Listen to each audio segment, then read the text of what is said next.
on a shoulder of land up Hangwoman Hollow, in a fold of the Appalachians so poor and so far back that the county maps left it blank for 50 years, there was a family the law left alone for the better part of 4 decades, and then wished, with everything they had, that they had gone up a great deal sooner. They were called the Gans, and by the time we are done here tonight, you are going to understand why the ground they lived on has never been farmed, never been logged, never been built on, and cannot to this day be sold. And you are going to understand the one small fact about that family, the fact that a deputy noticed by accident, and that the county then struck from every book it kept, the fact that is the whole horror of this, and that I am going to make you wait for, because it is the kind of thing that is worse the longer you look at it. Let me give you the hollow first.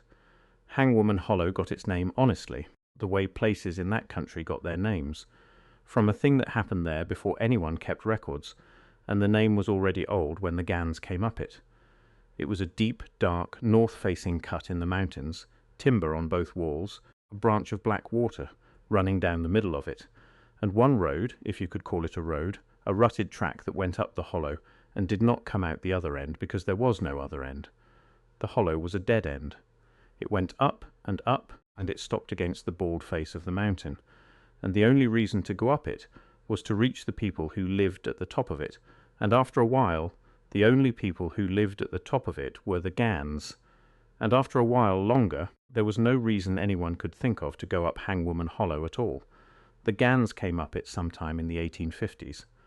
The patriarch, the founder, was a man named Gann, and what little is known of him comes from the earliest county tax rolls, and from the memories the old people carried, and both agree on the shape of him, if not the details.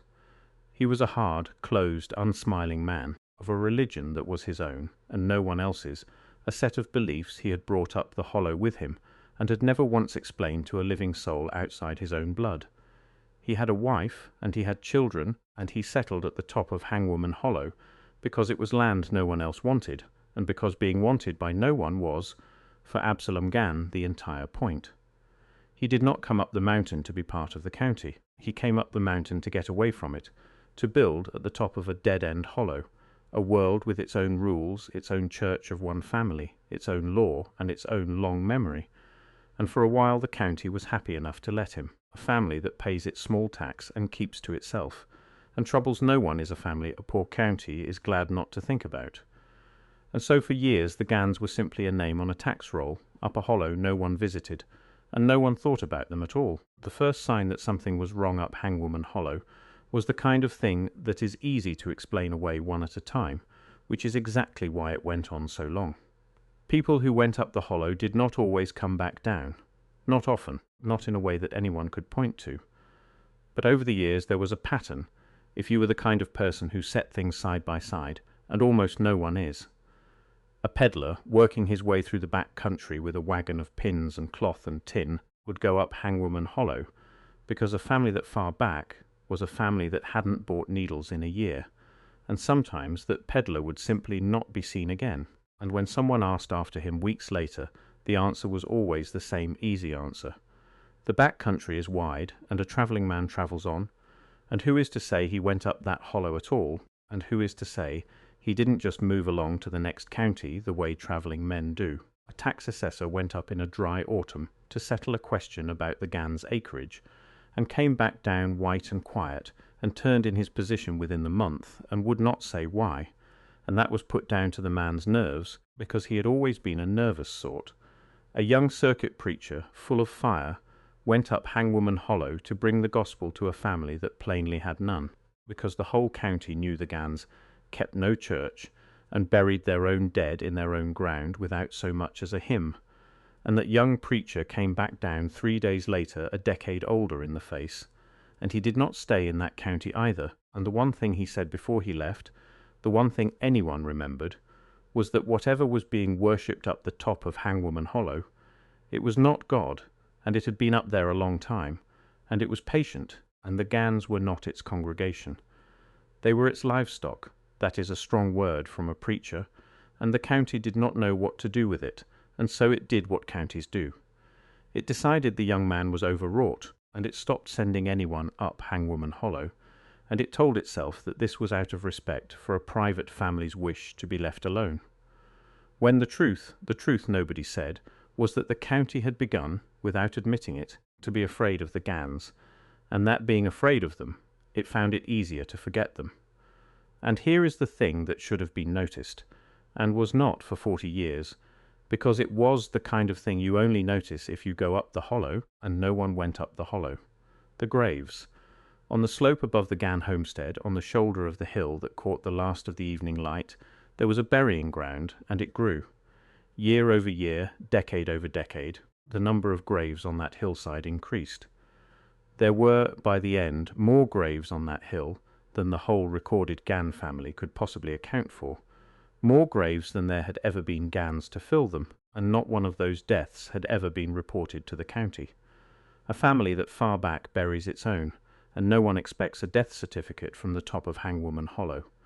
But a family of a dozen souls does not, over 40 years, produce 50 graves, or 70, or however many were finally counted on that hill, unless something is happening up there that puts far more people in the ground than are ever born to walk above it. The graves grew, and no deaths were reported, and no one added it up, because to add it up you had to be standing on that hill, and to be standing on that hill you had to have gone up Hangwoman Hollow, and by then a man would sooner cut off his own hand than go up Hangwoman Hollow. Now let me tell you about the family itself, about the closed world at the top of the hollow, because to understand the ending you have to understand the shape of the thing the Gans had become.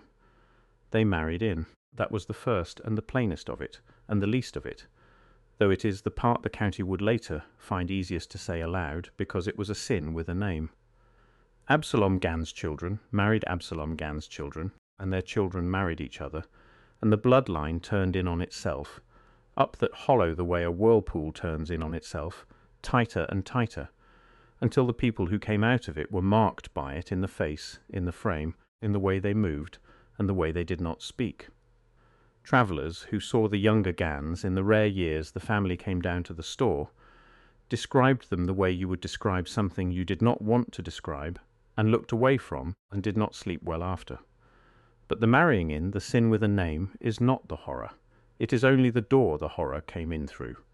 Because a family that closed, that isolated, that turned in on itself for 40 years, does not stay a family in any sense you or I would use the word. It becomes something else. It becomes a single thing wearing the shape of many people, all of one blood, all of one mind, all keeping the same secret and the same faith and the same hunger up a hollow with one road in and no road out, and they added to themselves. This is the part I have to bring you to slowly, because it is the part underneath everything, and it is the part the county could not put in a book. The Gann family, over 40 years, did not only intermarry and dwindle, the way such families usually do, thinning and sickening and dying out. The Gann family stayed the same size. Always. That is the thing.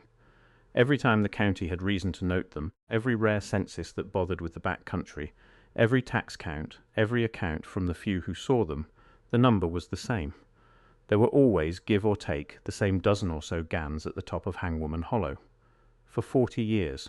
And a closed, inbred, isolated family does not hold its number steady for 40 years. It cannot. Disease alone should have halved them. The hardness of that life should have buried a third of every generation, and their own graveyard, that swelling hillside of the dead, proved that they were dying, and dying often, far more often than any dozen people should. The Gans were putting bodies in the ground at a terrible rate, and yet the number of the living never fell. The family stayed the same size, which means that as fast as the Gans went into the ground on that hillside, the family was being filled back up to its number from somewhere. And there was only one place the somewhere could be. It was the road. It was the peddlers who went up and did not come down. It was the travellers, the lost, the taxmen, the strangers who took the wrong track in the dark, and found themselves too late at the top of a dead-end hollow. The Gans were not only burying their own on that hill, they were burying whoever they had replaced, and taking in whoever they had caught, and holding the family always at its number, always at its dozen, a fixed and unchanging thing that ate and buried and refilled itself, year over year, at the top of Hangwoman Hollow for 40 years, while the county below decided it was more comfortable not to count. There was a room they kept, Every account that got anywhere near the Gans, in the end, came around to the room, and none of them could say what was in it, only that it was there and that it was not to be approached. It was a room, or a cellar, or a low windowless addition on the back of the main cabin. The descriptions vary, dug half into the hill, with a door that was always barred from the outside, and a heavy hasp and a lock, and it was the one place on the whole homestead that no visitor, in all those years, was ever allowed near. The rare peddler who made it up and back down again, in the early years before the family closed entirely, would mention it without knowing why it stuck in his mind. The low door in the back of the hill, barred and locked, and the way the whole family would turn, all together if a stranger drifted toward it, would turn and look, all at once with the same look until the stranger drifted back. Something was kept in that room. The county would find out what. And the finding out is the part that ended it, and the part that could not be written down. The thing that finally forced the law up Hangwoman Hollow, after 40 years of not going, was not the graves, and not the missing travellers, and not the preacher's warning. It was a girl. It was one girl who got out. Her name, as near as the record allows, was Delphia, and she was not born a Gann. She was taken as one. She had been a child on a wagon, the daughter of a family passing through the county on their way to somewhere better. And her family had made the mistake, one dusk, of taking the wrong fork and going up Hangwoman Hollow, looking for a place to water their stock, and her family did not come back down. None of them, except that Delphia did, 11 years later, a grown woman now, having been a Gann since she was 6 years old. She came down the hollow in the winter of the last year, on foot, in the snow, having gotten out through a way she would never fully describe, and she walked into the county seat more dead than alive. And she told them everything. And it is from Delphia, and only from Delphia, that we know what the top of Hangwoman Hollow actually was, because she had lived it, from the inside, from the age of 6, and she had spent 11 years as one of the fixed dozen, and she had watched the family stay the same size, and she knew exactly how it was done. I am not going to give you all of what Delphia said. Some of it is the kind of thing that does no one any good to hear, and the men who took her statement said as much, and much of what she told them is precisely the part that was later struck from the record, so that even if I wanted to, I could not give it to you whole. But I can give you the shape of it, because the shape of it is the thing that matters, and the shape of it is this. The Gans kept the family at its number on purpose, as a matter of faith. It was the centre of their religion, the thing Absalom Gann had brought up the hollow a lifetime before, the thing the preacher had felt and fled from. There had to be at all times a certain number of them. Not more, not fewer. When one of them died, and they died often, sickened and twisted as they were, another had to be brought in to take the place, to keep the number whole, because the number, Delphia said, was what it wanted, the thing they served, the thing that was older than the family and older than the hollow, and that the Gans believed lived in the hill their dead were buried in. A traveller taken off the road was not killed, not at first.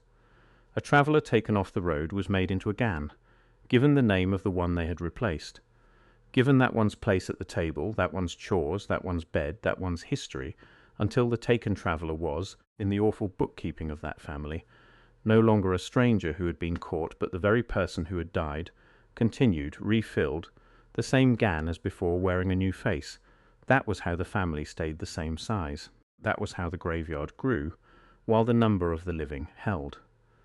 They were not adding members, they were replacing parts, and the person you had been before they took you was buried on the hill under the name of whoever you had been made to become, so that the county's count and the family's faith both stayed exactly, terribly, even. Delphia had been brought in at 6 to replace a Gann child who had died, and given that dead child's name, and raised as her for 11 years, until she was old enough and clear enough of eye to understand what she was standing inside of, and to understand that her turn was coming, because she had begun to sicken the way they all sickened, and a Gann who begins to sicken is a Gann whose replacement has already been chosen, and is already being watched for, down on the road. And she got out. How, she would not fully say. But she got out, and she came down, and she told them, and the county could no longer be comfortable, and could no longer forget. And in the last week of that winter, for the first time in 40 years, the law went up Hangwoman Hollow. They went up armed, a dozen deputies and more, in the snow, and they went up braced for a fight. And there was no fight, and that was somehow worse. Because the top of Hangwoman Hollow, when they finally reached it, was quiet. The homestead was there, the cabin and the barn, and the low barred room dug into the hill and the swelling graveyard above it all. And it was quiet, and it was nearly empty. The Gans, most of them, were simply gone. Not fled, exactly. Gone. The deputies found the cabin in order, the fires banked, food on the table, the ordinary evidence of a family that had been there an hour before and had stepped altogether out of the world. A few of the oldest remained, too old or too far gone to leave, sitting in the cabin, and they did not resist, and they did not answer questions, and they only smiled, all with the same smile, and one of them, an ancient woman who may have been the last of Absalom Gann's own children, said the only thing any of them said, which the deputies wrote down, and which the county then tried and failed to strike from every copy, because it had already been repeated too many times to bury. She said, "You are too late to count us, and you are too early to join us," and then she would say no more. They opened the barred room. I am not going to describe what was in the barred room.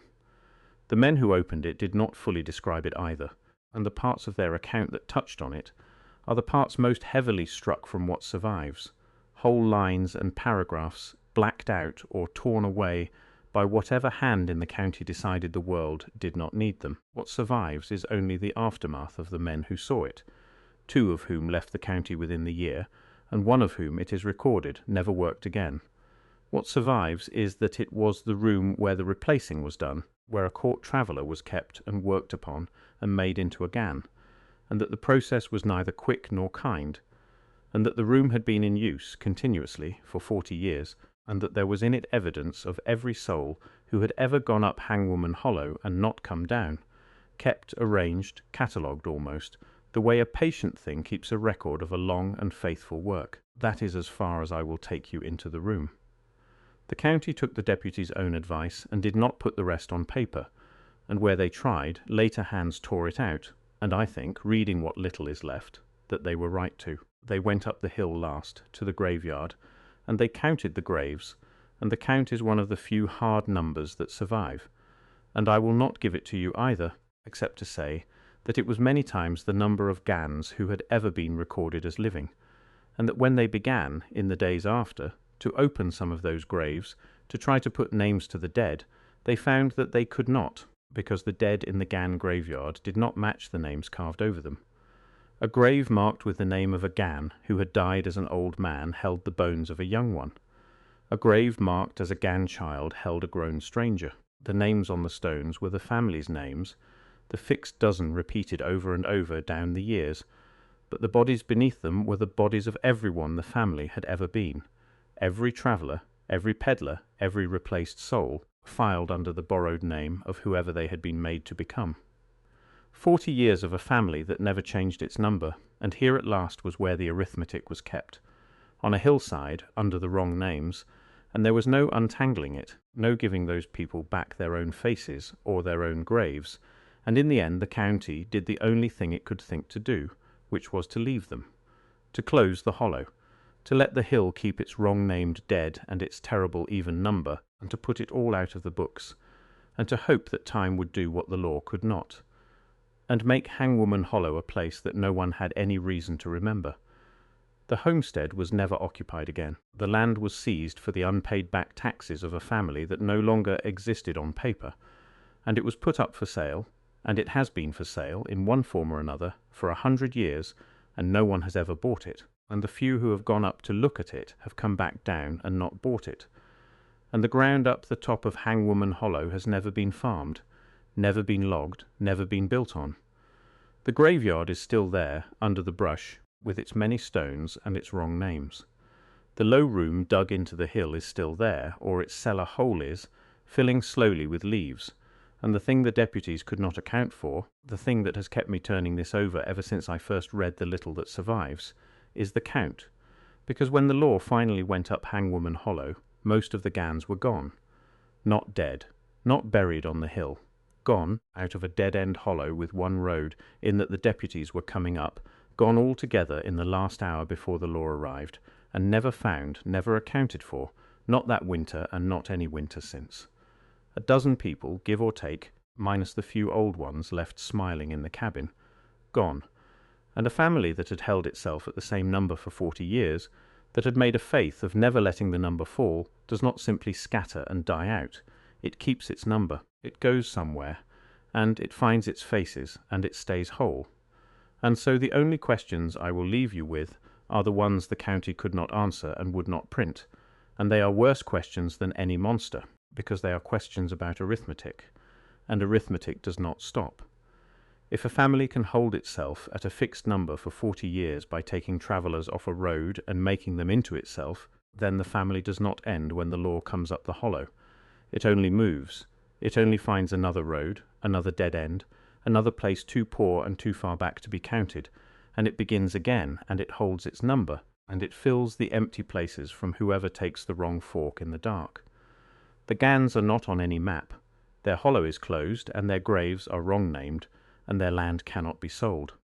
But there were a dozen of them who walked out of Hangwoman Hollow the hour before the law arrived, and they have never once been found, and they have had 100 years to keep their number even. So when you are far back in that country some evening, and the light is going, and you take a fork you are not sure of, and the track begins, slowly, to climb, and you realize too late that it is a hollow with one way in and no way out, and there is a homestead at the top of it, and a family on the porch, all of one blood, all of one number, turning to look at you, all together with the same look, count them. And then ask yourself whether the number is short by one, and whether the one it is short by is about to be you.